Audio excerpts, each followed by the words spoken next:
Reciting the Quran is an act of worship, but many people unknowingly make mistakes while reading.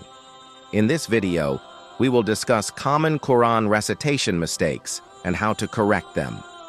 1. Mispronouncing Arabic letters. Some Arabic letters have similar sounds but different pronunciations, e.g., S versus S, ki muqabil K.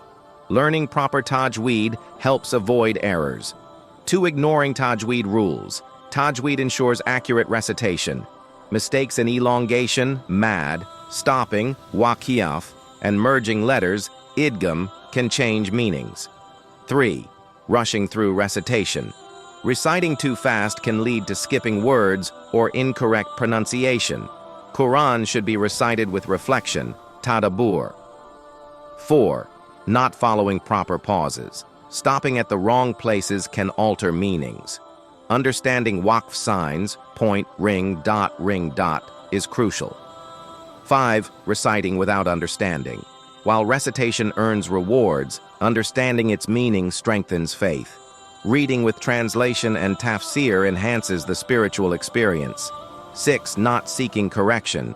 Learning from a qualified teacher helps in refining recitation. Self-learning Tajweed apps and resources can also assist in improving recitation. Conclusion: reciting the Quran correctly is essential for every Muslim. By avoiding these mistakes and learning proper Tajweed, we can ensure our recitation is accurate and pleasing to Allah subhanahu wa ta'ala. Watch the full video to improve your recitation. Subscribe for more Islamic knowledge.